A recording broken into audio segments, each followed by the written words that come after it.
You know, um, Usually when you look at a price tag, there's like a pretty clear relationship between what you see and what you pay. Like, you order a $50 steak, you fully expect a prime cut on your plate. Right, yeah. The value is, tangible. It's right there in front of you. Exactly. But then you stumble into the world of high-end commercial audio, and suddenly that logic feels like, well, trying to read a foreign language. So today, our mission in this deep dive is to translate a very specific spec sheet from HDTVSupply. We're looking at what looks like a single plain white box, the QSC AD-S10T-WH AcousticDesign Series loudspeaker.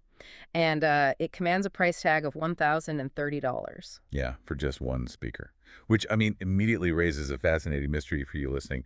What kind of invisible engineering justifies spending over $1,000 on a box that is literally designed to just blend into the background? Right, so let's unpack this, because looking at these numbers from the source, it's not just a speaker, it's kind of like a weapon.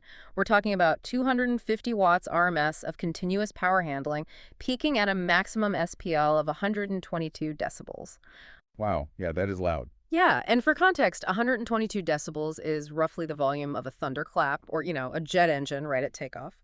Plus, it covers a frequency range sweeping from a deep 50 hertz all the way up to 19 kilohertz, and that's using a 10-inch woofer and a 1-inch compression driver. But see, just throwing raw volume at a large woofer isn't what costs $1,000. The actual engineering marvel here is keeping a jet engine level of volume from turning into just a distorted, echoing mess when you pump it into a massive hard surface space like a casino or an airport concourse. Oh, for sure. So how does one box prevent those wide, rumbling low frequencies and the sharp, fast high frequencies from just, like, colliding?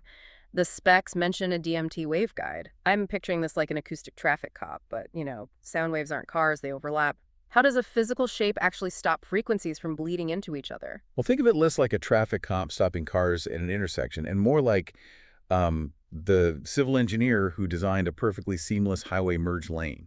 So DMT stands for Directivity Matched Transition. Directivity matched transition. Okay, got it. Right.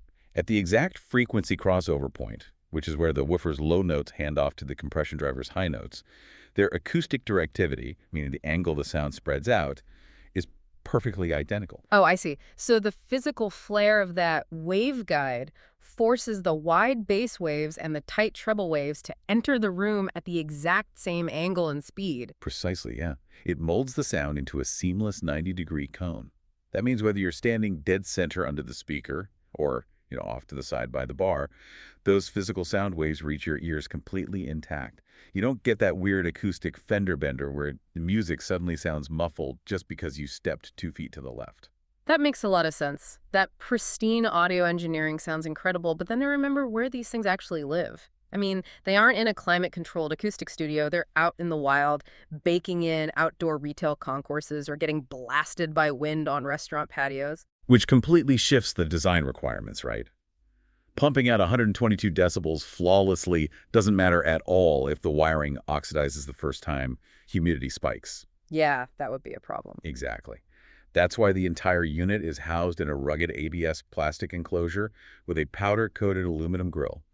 And it has an IP54 rating, meaning it is specifically engineered to repel dust and environmental splashes. Yeah, and I noticed the wiring setup is heavily guarded, too. It uses a low-loss 7100-volt transformer with an 8-ohm bypass, and to protect it, they use a sealed 4-pole Euroblock connector. Right, the Euroblock. Yeah, basically it physically locks and shields the bare copper wires so they never touch the damp outside air. Oh, and it features an award-winning X-Mount system, so it doesn't physically sag off the wall from its own heavy vibrations over the years. It really is absolute acoustic precision inside a literal tank. Okay, but wait, I have to push back here. You say it's a tank, but the spec sheet clearly says the 10-inch woofer is a weather-treated paper cone. Paper. I mean, I don't care how tough the plastic shell is. How does a paper cone not warp into a soggy papier-mâché disaster the moment a summer storm rolls through? I know, it sounds like a glaring design flaw on the surface. But acoustic engineers rely on paper because its weight-to-stiffness ratio is just unmatched for audio fidelity. Wait, really? Unmatched? Oh, yeah, absolutely. And to make it survive outside, It isn't just sprayed with a cheap top coat.